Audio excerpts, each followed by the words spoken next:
وعلم آدم الأسماء كلها ثم عرضهم على الملائكة فقال أنبئوني بأسماء هؤلاء إن كنتم صادقين.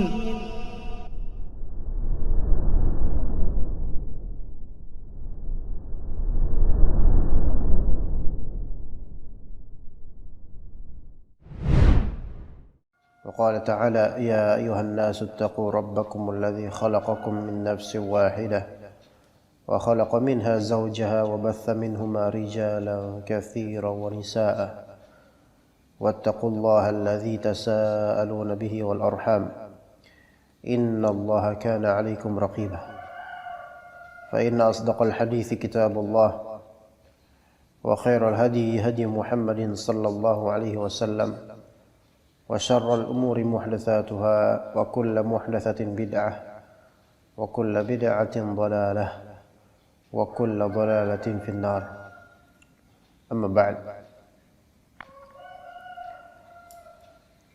kita lanjutkan biiznillah ta'ala kitab atau kajian kitab Fiqhul Ad'iyah wal Azkar karya Syekhuna Syekh Abdul Razzaq Al-Badr hafizahullah ta'ala wa jazahu khaira. Dimulai dari atau di cetakan yang kita pegang halaman 24 masih di permasalahan fawaid dari zikir, faedah zikir.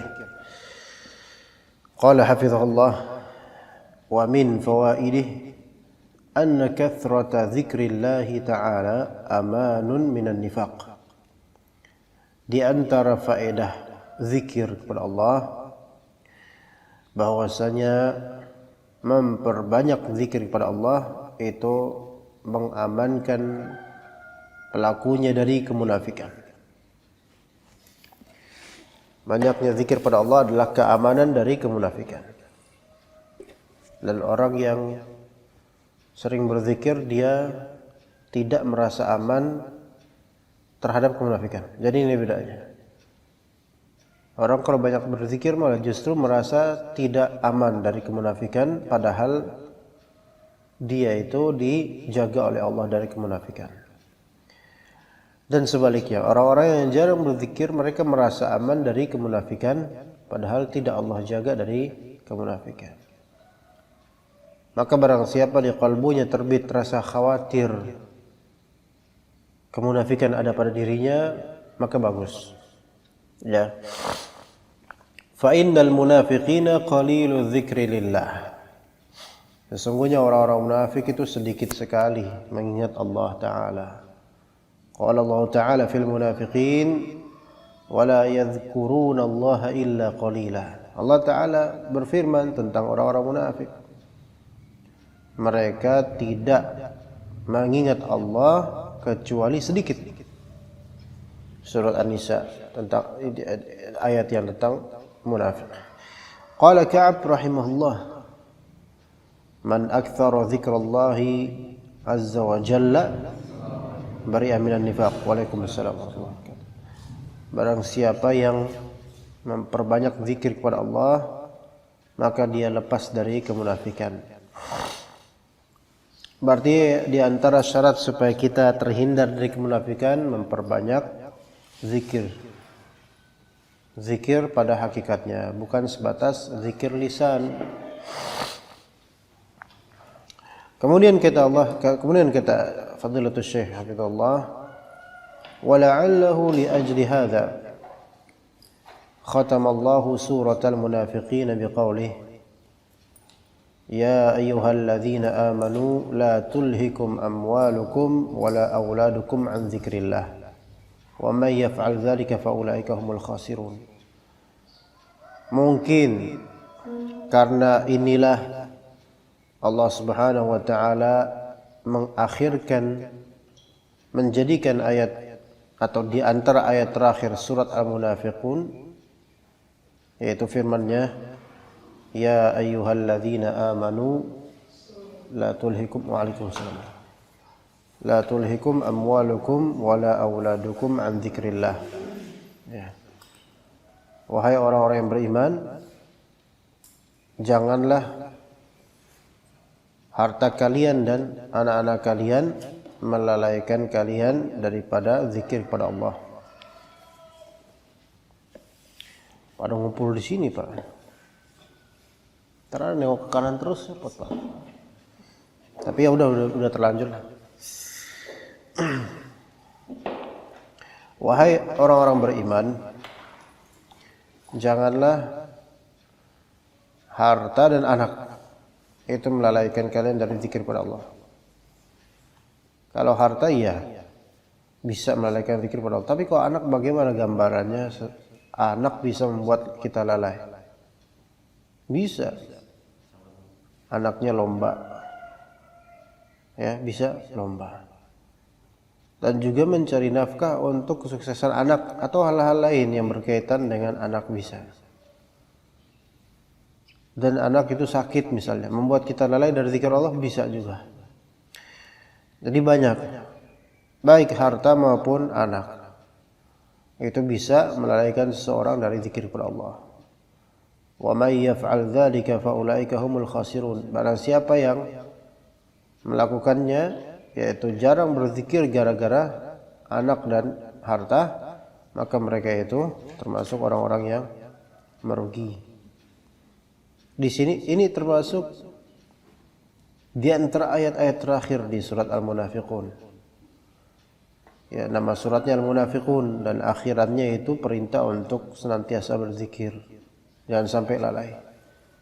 Maka bisa dikatakan istinbat dari ini, peletakan ini istinbatnya adalah bahwasanya orang-orang munafik jarang berzikir.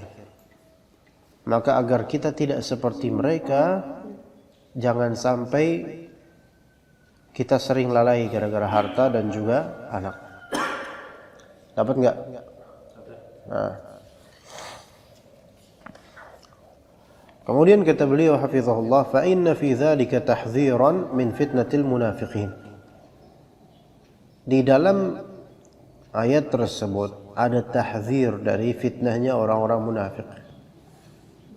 Ya, fitnatil munafiqin yaitu keburukan yang menimpa orang-orang munafik, alladzina ghafalu an dzikrillah, yang mana mereka itu lalai dari zikir kepada Allah. Fa waqa'u fin nifaq wal iyad billah, maka terjerumuslah mereka dalam kemunafikan. Wa qad su'ila Ali ibn Abi Thalib 'anil khawarij. Ditanya suatu ketika Ali bin Abi Thalib ditanya tentang orang-orang Khawarij. Ditanya apa? Munafiqunahum, apakah orang-orang Khawarij munafiqun? Maka Ali bin Abi Thalib menjawab, al-munafiquna la yadhkuruna Allah illa qalila. Orang-orang munafiqun adalah orang-orang yang tidak berzikir kepada Allah kecuali sedikit. Jawaban Ali bin Abi Thalib ini jawaban tepat. Karena apa? Kita nggak bisa mengatakan Khawarij itu munafik atau tidak secara keumuman kelompok. Ya, bahkan bisa jadi Khawarij ini bukan termasuk munafik, tapi termasuk jahil. Karena tidak sedikit dari orang-orang Khawarij itu mereka membaca Quran dan kalah sebagian sahabat banyaknya bacaan Al-Quran, dari segi banyak baca Al-Quran. Ya. Namun karena kebodohan, kejahilan, ketidakfahaman atau kesalahpahaman mereka tentang Al-Quran dan Sunnah, maka mereka menjadi orang-orang Khawarij. Ya, tapi bukan ini tidak jadi jawaban Ali bin Abi Thalib, jawaban yang tidak menutup kemungkinan sebagian mereka Khawarij dan juga tidak memastikan seluruhnya Khawarij gitu loh. Nah, kalau misalnya Khawarij di zaman sekarang misalnya, kalau ini di zaman lampau yang mana qari'nya banyak, mereka baca Quran, ibadahnya Masya Allah, dan kecemburuan agamanya luar biasa. Bagaimana dengan Khawarij zaman sekarang misalnya? Baca Quran jarang, belajar malas, disuruh ngaji, bilang pengajian mah nggak bikin maju dan seterusnya. Tapi tapi mengkafirkan pemerintah. Iya. Beberapa pemuda Khawarij zaman sekarang mereka malas ngaji. Giliran ngaji ke kajian-kajian politik. Ya. Malas zikir. Dan sebagian mereka menganggap zikir pagi petang tidak akan menawarkan solusi terhadap masalah negara ini. Ya memang kalau antum doang yang zikir iya. Tapi kalau kaum muslimin pada zikir insyaallah, maka insyaallah mereka akan dijaga oleh Allah Ta'ala. Maka ala kulli hal di sini jawaban Ali bin Abi Thalib jawaban yang paling bagus ya. Tidak mengatakan Khawarij humul munafiqun dan juga tidak mengingkari bahwasanya Khawarij itu bukan munafik itu. Ya itu individual, nanti gimana lihat dari bagaimana mereka dari segi berzikirnya. Yaitu sekarang falihadza min alamatin nifaq. Oleh karena itu di antara tanda-tanda kemunafikan qillatu dzikrillah taala. Sedikitnya zikir kepada Allah Ta'ala. Dan ini bisa saja tanpa terasa kita masuk ke dalamnya. Sedikit zikir kepada Allah Ta'ala. Banyak ngaji, maksudnya banyak ikut pengajian tidak melazimkan seseorang betul-betul banyak berzikir, ikhwan. Ya. Karena kita ini boleh jadi ya banyak ngaji. Dekat sama ustaz, jadi tim ustaz, tapi urusan zikir itu beda urusan. Ya, hanya zikir ketika di majelis ta'lim. Pulang udah nggak zikir lagi, di rumah nggak pernah zikir lagi, dan seterusnya dan seterusnya. Dan ini menimpa banyak dari orang. Sudah hafalan sedikit, perbendaharaan zikir juga hafalannya sedikit. Padahal banyak yang mudah seperti la haula wala quwwata illa billah, la ilaha illallah wahdahu la syarikalah, dan sampai akhirnya salawat terhadap Nabi SAW tidak pernah dilakukan. Maka lidahnya basah bukan karena zikir, tapi karena omong kosong, ghibah, gosip, dan seterusnya. Ini banyak menimpa tidak hanya di orang luar kajian sunnah, bahkan di antara kita sendiri.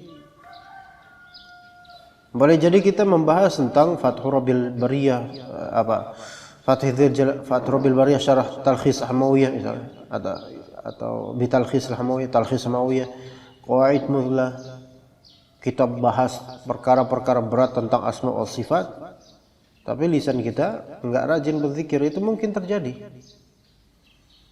Karena materi hanyalah materi, kalau amalan tidak berzikir ya seperti itu jadinya, dan ini bisa di antara kita, ikhwan. Ya, hafalan mandek terus, enggak nambah-nambah. Dengan merasa salafi, sudah tidak perlu banyak ngafalin Al-Quran ataupun zikir. Nah, ini suatu kesalahan sebenarnya. Karena label hanyalah label. Hakikatnya Allah yang lebih tahu tentang diri kita. Maka di antara tanda-tanda kemunafikan, qillatu zikrillah, sedikitnya berzikir kepada Allah Ta'ala. Dan zikir yang dimaksud zikir qalbi, lisan, dan jawarih, semuanya. Tidak hanya zikir lisan zahir semata, melainkan qalb juga menjadi dasar dari zikir tersebut, yaitu jangan cuma lisan, tapi qalbunya juga hidup dengannya. Dan amaliyah anggota tubuh juga berzikir dalam artian beramal saleh. Nah, wa ala hadza fa kathratu dzikrihi ta'ala amanun minan nifaq.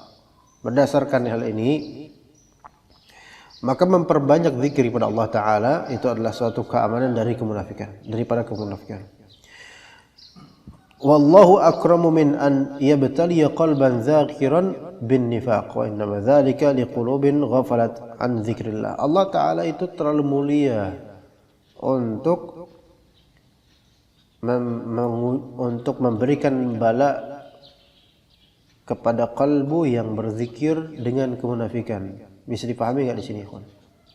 Allah Ta'ala itu terlalu karim, terlalu mulia untuk menimpakan bala kemunafikan kepada kalbu yang zikir. Paham enggak? Hah? Ada orang dia zakir, kalbunya berzikir, dia ahli zikir betul-betul, maka tidak mungkin Allah Ta'ala akan memberikan musibah dan ujian kepada orang ini berupa kemunafikan. Paham gak?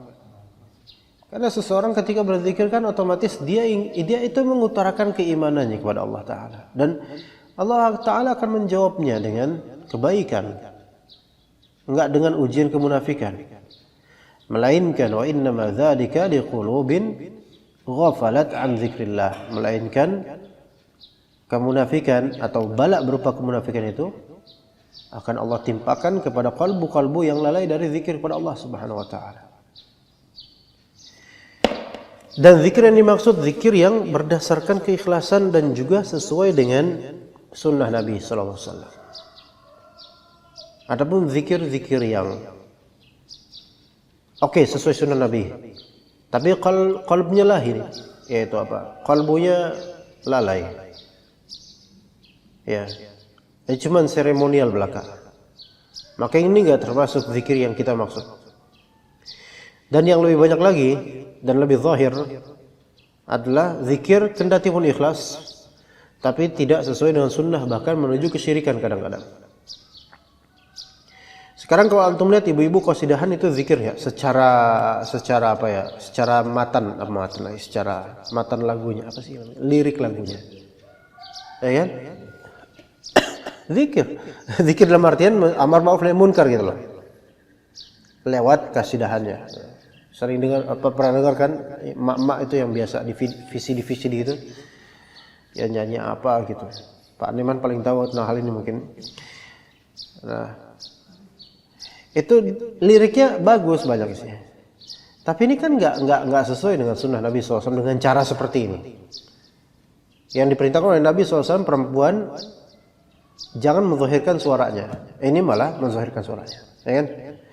Mak-mak yang di siang hari seragam di satu Indonesia yang suaranya sama semua.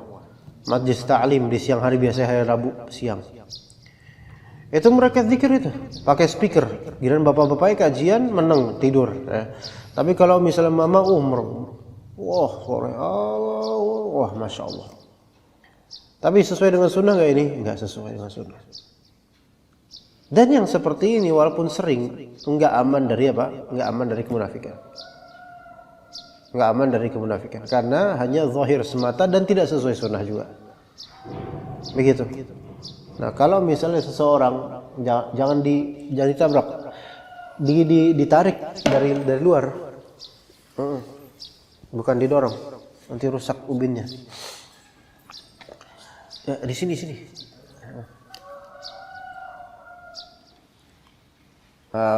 Jadi ikhwan sekalian, kalau betul-betul qalb seseorang itu zakir, maka Allah Ta'ala tidak akan membalas dengan ujian kemunafikan insyaallah Ta'ala. Oke, baik, kita lanjut. Wa min fawaidi dzikri annahu shifaa'un lil qalb wa dawa'un li amradhihi. Dan berikutnya di antara faedah zikir bahwasanya zikir itu syifa dan dawa. Syifa lil qalb, dawa li amradil qalb. Syifa dan dawa bisa menjadi sinonim, maknanya sama dan bisa ada perbedaan makna. Syifa itu penyembuh, dawa itu obat. Syifa itu penyembuh, berarti syifa'un lima fis sudur. Al-Qur'an syifa'un lima fis sudur. Al-Qur'an itu penyembuh terhadap apa-apa yang ada di kalbu. Berarti syifa penyembuh, penyembuhan. Obat itu wasilah dan syifa itu sesuatu yang menjadi final, dia sembuh gitu, penyembuhan. Beda penyembuh dengan obat. Karena obat itu tidak mesti menyembuhkan, tetapi penyembuh pasti sembuh dia.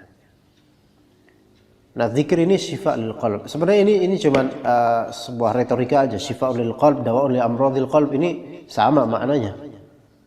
Tapi ingat kata Allah Ta'ala bahwasanya Al-Quran itu syifa'un lima fis sudur, maka kita katakan zikir terbaik Al-Quran, baca Al-Quran, dan itu penyembuh untuk apa-apa yang di kalbu kita.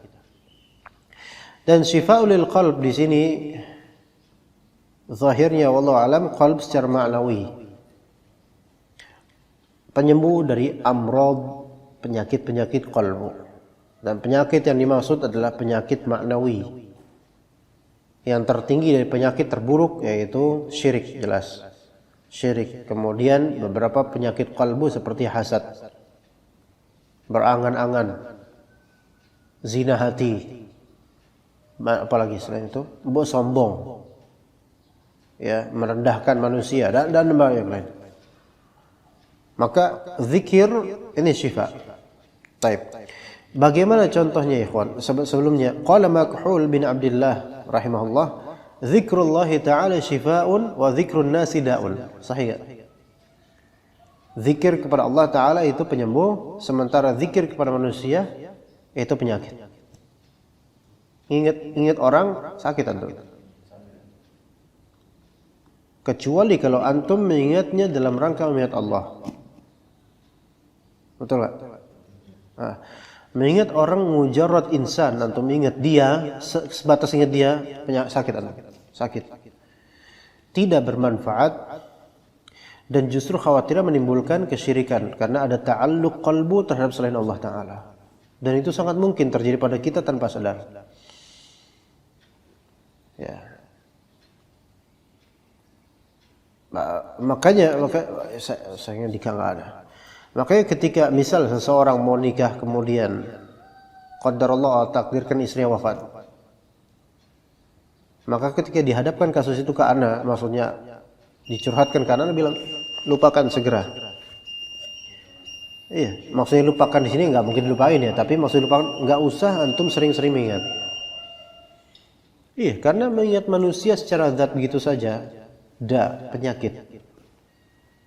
Kecuali kalau antum mengingatnya karena Allah Ta'ala.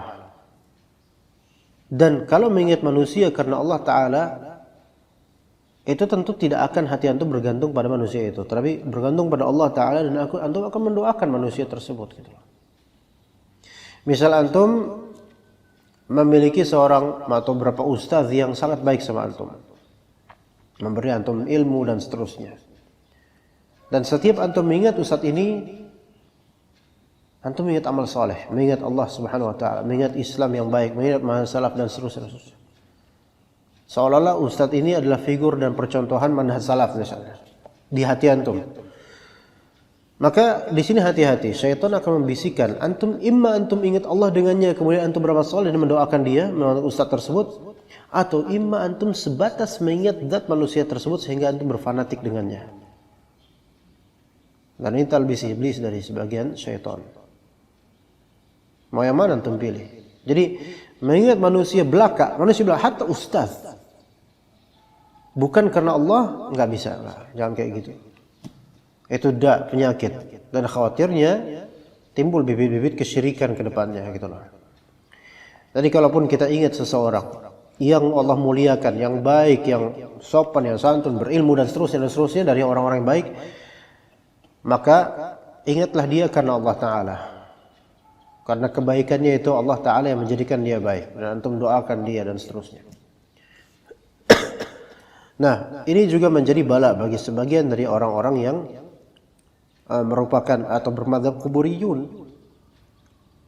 Mereka mengingat kiai fulan, mayit fulan, wali fulan dan seterusnya, mengingat secara zat kepada walinya, enggak karena Allah Subhanahu wa taala. Itu tercermin di bagaimana sikap mereka. Seandainya mereka mengingat fulan atau wali fulan ini karena Allah, maka tidak mungkin mereka bergantung kepada selain Allah. Enggak mungkin mereka bergantung pada kuburan mayit ini, enggak mungkin. Enggak mungkin. Ya. Enggak mungkin seorang hamba yang ingat Allah Subhanahu wa taala betul-betul, kemudian Allah Taala memberikan dia bala kesyirikan, enggak. Maka rata-rata ahlus syirik dan musyrikun, mereka itu kenapa dihukum? Kenapa mereka justru berbuat syirik? Padahal mereka sering zikir, karena mereka zikirnya bukan karena Allah Subhanahu wa taala. Banyak dari mereka zikir karena mencari kesaktian, ya kan? Maka itu terjadilah yang terjadi. Iya, terjadilah yang terjadi. Nauzubillah min dzalik. Ya begitu. Jadi zikir ini syifa lil qalb. Maka enggak mungkin orang gara-gara zikir jadi gelo. Yang disebut mereka ngelmu. Kalau berhasil ngilmu, kalau gagal ngelmu. Enggak ada. Ilmu syar'i itu enggak bakal menjadikan seseorang gila. Buktinya ustadz-ustadz yang belajar syariah enggak ada yang gila. Kecuali yang ilmunya itu diperalat untuk dunia, bisa jadi gila itu. Bisa gila dalam artian seperti rabi-rabi Yahudi yang mengotak-atik hukum Allah dan memalsukan agama Allah, bisa.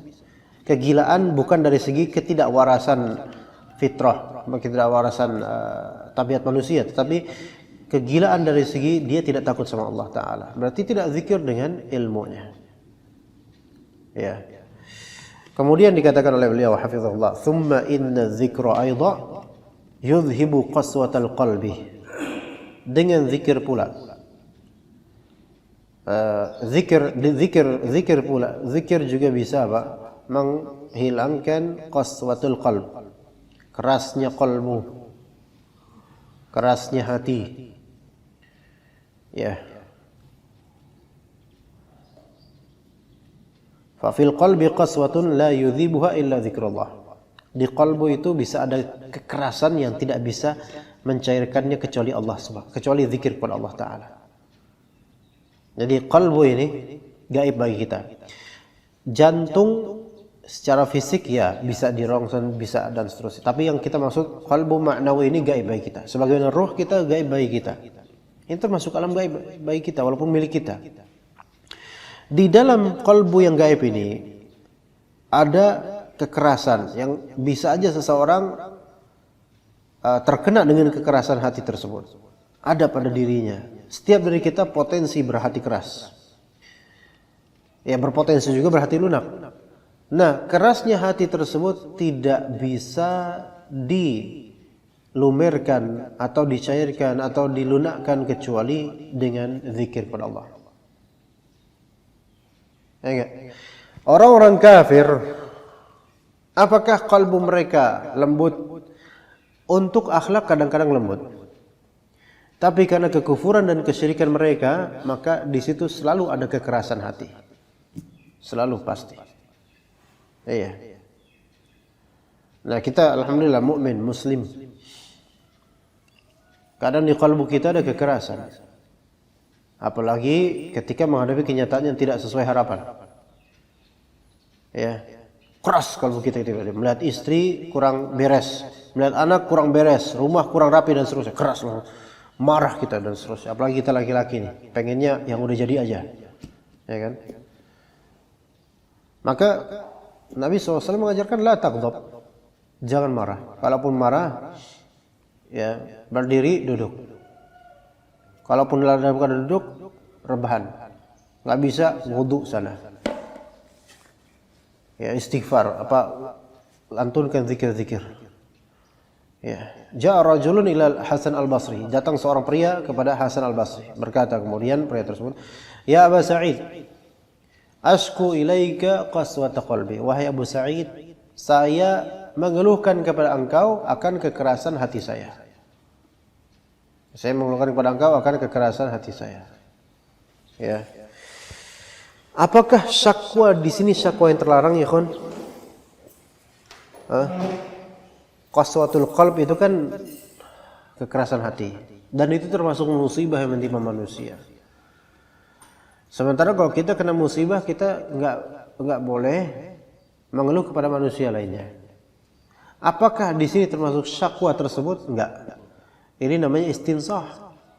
Meminta dinasihati, beda. Ya enggak?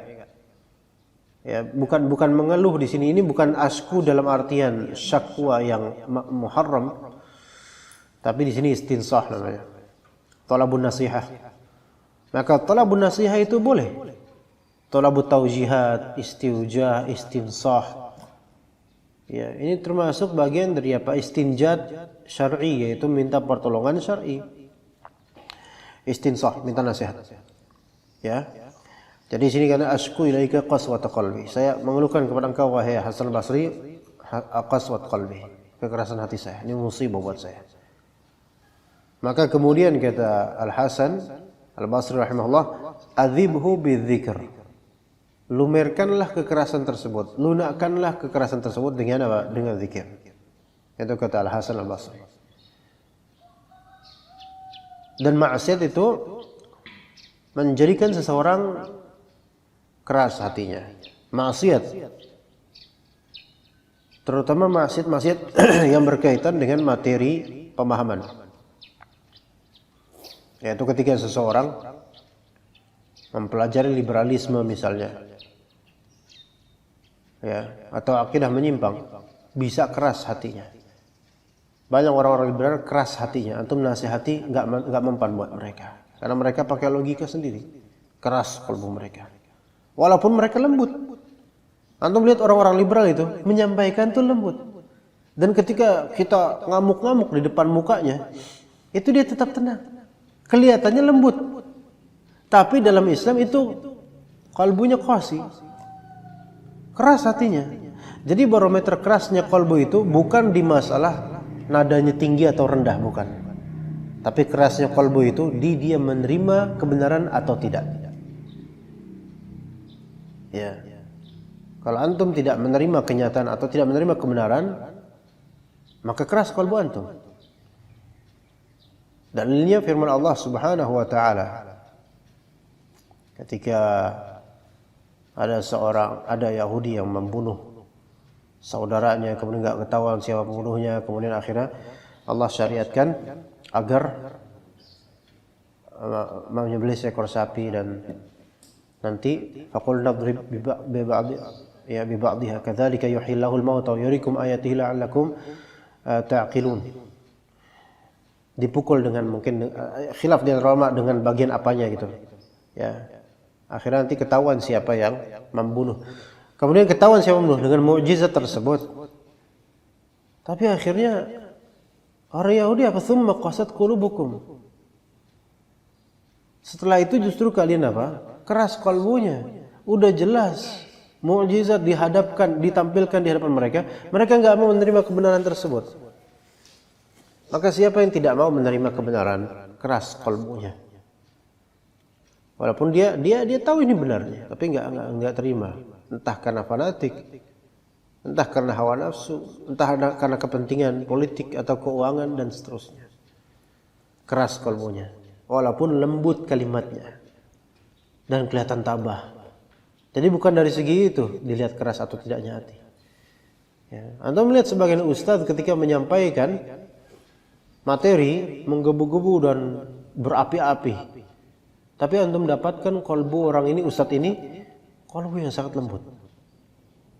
Dan antum dapatkan sebagian dari dai, baik dari non sunnah, bukan dari sunnah, lembut pembawaannya, tenang, senyum gitu, kayak mukanya kayak senyum terus gitu.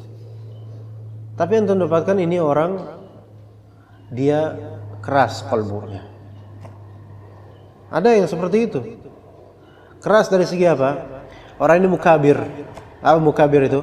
Mukabir itu orang yang sudah melihat kebenaran, tapi dia nggak mengakuin dan dia berusaha membantahnya dengan syubhat untuk disebarkan ke kalangan awam.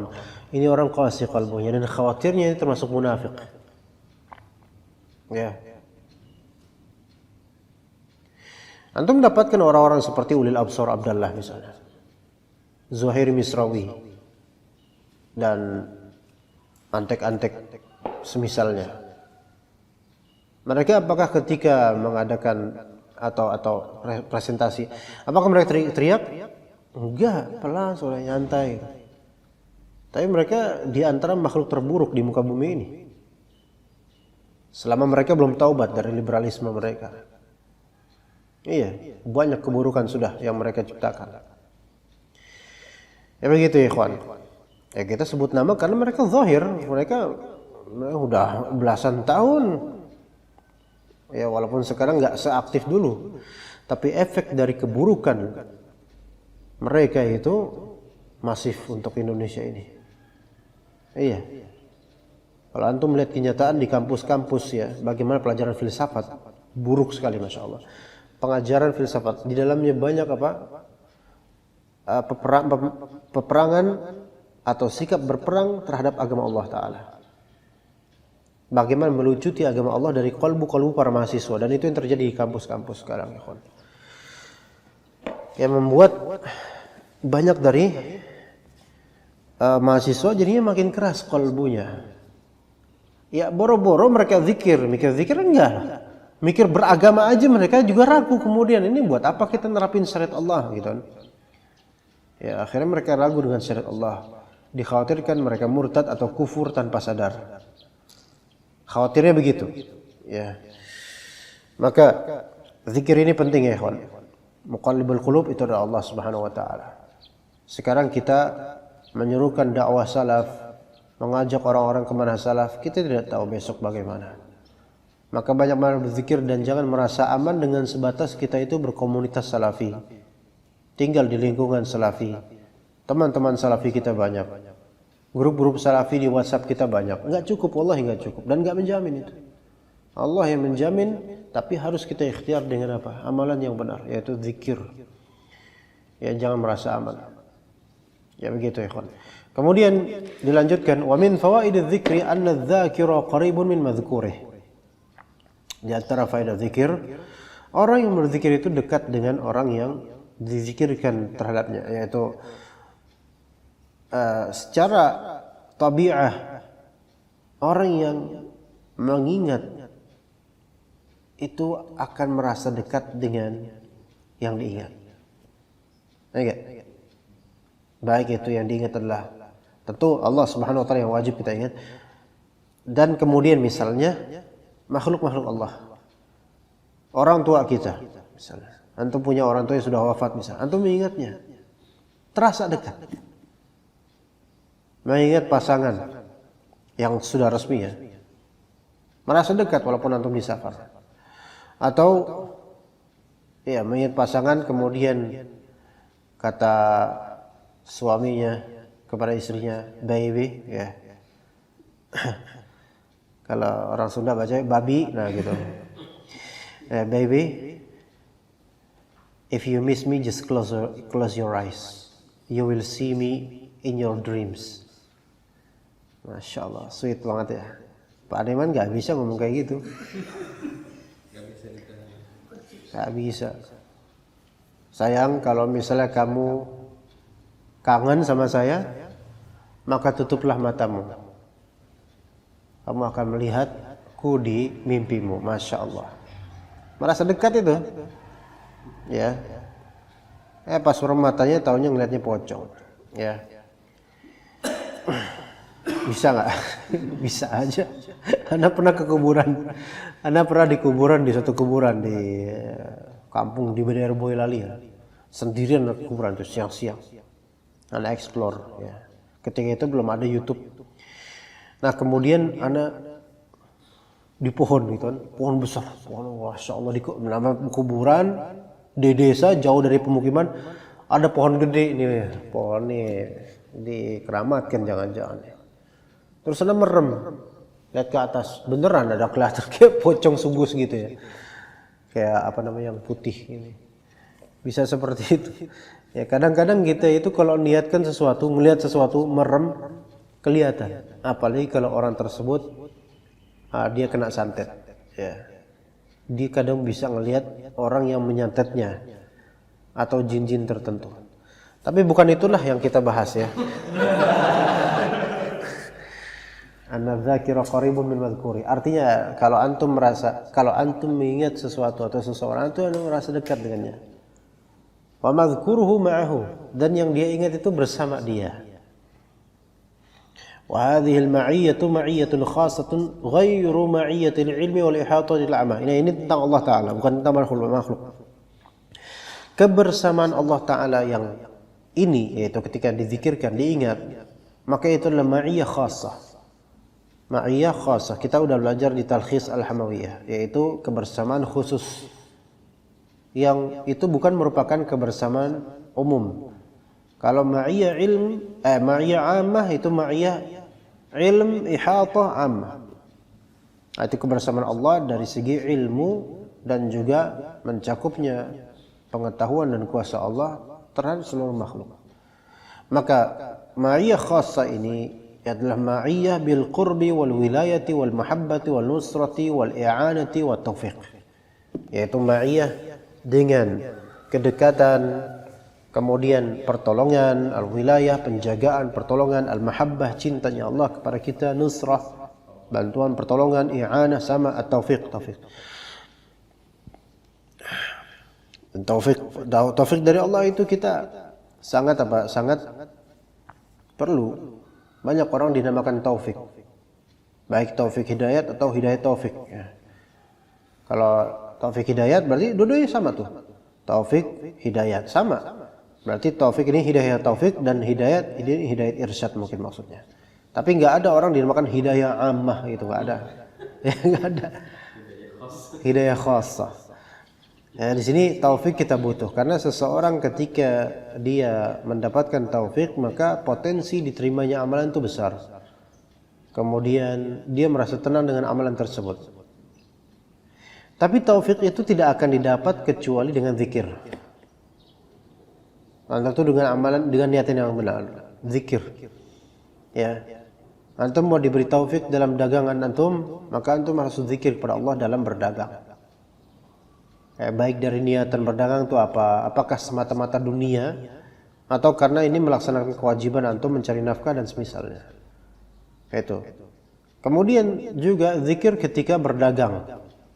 Setelah niatan baik, amal soleh, ketika berdagang, ya zikir bisa dalam artian zikir qalb, mengingat Allah dalam perdagangan sehingga dia tidak melakukan yang haram dalam perdagangan. Dan juga zikir lisan ketika tidak atau dalam waktu senggang jaga toko maka dia berzikir, nyetel kajian, ya enggak? Enak kan? Antum misalnya jaga warung beras, ya enggak? Ya lu ya misalnya nanti anak-anak tugasin jaga warung beras, misalnya kalau anak udah punya toko beras, ya insyaallah. Yang repot itu kalau ada ikhwan-ikhwan pada ngutang, nah ini repot. Nah itu jaga toko beras. Soalnya ada pengalaman ada toko beras depan masjid, iya. Itu nggak jelas tuh. Iya nggak jelas. Antum nggak tahu kan? Oh udah tahu juga, padahal orang baru tapi tahu ya. Masya Allah. Hah? Agak ada dulu ada toko beras di dekat masjid depan gitu, ya itu. Oh tahu antum? Yang baru aja tahu ya, Masya Allah. Luar biasa. Hah? Iya itu penyebabnya. Ya. Setelah antum jaga toko beras, zikir di sana, menunaikan syariat Allah di dalam toko tersebut, jelas auditingnya, jelas penanganannya, pemasukan pengeluaran, itu zikir semua kalau untuk amanah, menjalankan amanah. Maka ini akan diberi taufik oleh Allah Subhanahu wa taala. Jadi nikmat kalau diberi taufik itu. Hah? Kalau apa? Kalau darurat qadarullah terus ditutup. Ini ngomong apa emang? Antum ngomong apa sih? Anak kan cuma cerita ada toko beras di depan masjid. Di mana? Di mana? Toko berasnya mana? Iya, coba misalnya Alwi ketika anak tugasin antum jaga tuh toko beras, ada investornya di sini, antum kelola itu, Pak. Pas antum jaga nggak ada yang beli ya. Karena ikhwan-ikhwan ini lebih pengen beli di toko-toko lain daripada di toko sini gitu. Misalnya gitu. Nah, ya padahal suppliernya juga ikhwan-ikhwan kita berasnya gitu misalnya. Nah, itu ketika antum jaga itu misalnya antum zikir aja. Antum ingat kezaliman ikhwan-ikhwan, antum tetap zikir. Kenapa kok ikhwan ini nggak mau bantu gitu loh, padahal ini juga untuk masjid gitu loh, gitu. Kenapa kok kayak gitu ikhwan lebih pada pengen ke toko-toko orang-orang awam biasa gitu loh, nggak ke sini gitu loh. Padahal udah jelas suppliernya orang-orang kita juga nggak support sama kita. Antum zikir aja, tabah antum zikir. Dengan yang penting anda dapat gaji dari ustadz gitu misalnya. Ya, misalnya seperti itu. Antum zikir, dengerin kajian fikih muamalat kontemporer misalnya. Jadi alim antum beneran kok tiap hari itu. Nggak ada yang beli nggak apa-apa, yang penting jadi ulama antumnya kan gitu. Iya, nggak ada yang beli nggak apa-apa. Itu urusan ustadz yang rugi ustadz gitu. Kan gitu. Misalnya, ya kan? Gitu. Kan akhirnya kan tutup kan sekarang Alwi kan? Iya. Gimana sih? Mana pas penjaganya juga mirip sama Abu Maryam lagi. Gitu. Hah? Nggak sabar. Taib ka qaulihi ta'ala innallaha ma'al ladzina taqaw wal ladzina hum muhsinun. Sesungguhnya Allah Ta'ala ma'al ladzina taqaw wal ladzina hum muhsinun.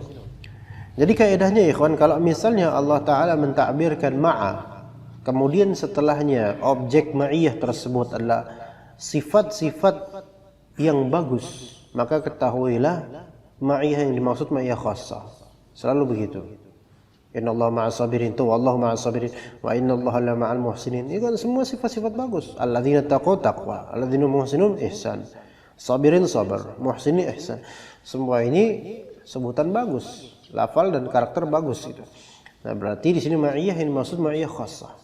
Berarti Allah Ta'ala akan senantiasa menolong orang bertakwa, orang berbuat ihsan, orang yang sabar, dan memberikan taufik kepada mereka disebabkan apa? Ketakwaan. Ya. Ya, di sini juga berarti ada faedah apa dari ayat-ayat ini? Faedah namanya ya karunia Allah Ta'ala sebagai jaza atas perbuatan mereka. Ya, jadi ma'iyah khassah ya itu sesuai dengan masyiah Allah Ta'ala, kehendak Allah Ta'ala. Tetapi itu tidak akan Allah Ta'ala lakukan kecuali manusia itu menunaikan syarat-syaratnya, yaitu bertakwa, berbuat ihsan, sabar. Nah sekarang ketika ada misalnya perempuan, istri atau anak atau ibu atau keluarga lah perempuan, enggak sabar, mengeluh, berkeluh kesah, antum tenangkan dia, sabar bu, sabar. Sabar, kamu gak ngerasain apa yang aku rasakan, misalnya gitu. Ya, antum ajarkan ini, sabar. Innallaha ma'as sabirin. Ma'iyah di situ ma'iyah khassah yang melazimkan nusrah, taufik, dan juga inqadh, dan juga i'anah, mahabbah dari Allah Ta'ala. Masalahnya banyak orang-orang nggak mau mempelajari sampai detail ini gitu loh. Makanya pernah membahas di Talkhis Al-Ahmawiyah bahwa ma'iyah khassa, ma'iyah amma ini sangat erat kaitannya dengan tazkiyatun nufus. Betapa banyaknya orang yang nggak ngerti ini sehingga ketika mereka diceramahi tentang kebersamaan Allah, mereka nggak kena. Karena nggak sampai kepada keyakinan bahwa kalau Allah bersama dengan orang-orang yang berkarakter bagus ini, Allah pasti tolong. Ya begitu. Ya. Ala kulli hal. Fadzakiru lahu min hadhihi al-ma'iyyati an-nasibul wafir. Orang yang zikir pada Allah itu memiliki bagian yang cukup besar terhadap ma'iyyah khassah. Terhadap ma'iyyah khassah.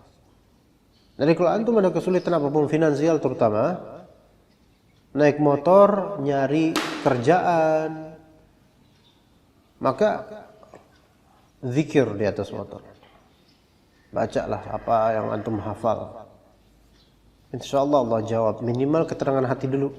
Karena solusi itu tidak datang dengan besarnya gelombang hati, besarnya badai hati, enggak datang solusi. Tapi solusi itu datang dari Allah Subhanahu wa taala ketika ala bizikrillahi tatmainnul qulub. Dengan zikir pada Allah maka hati itu tenang. Iya.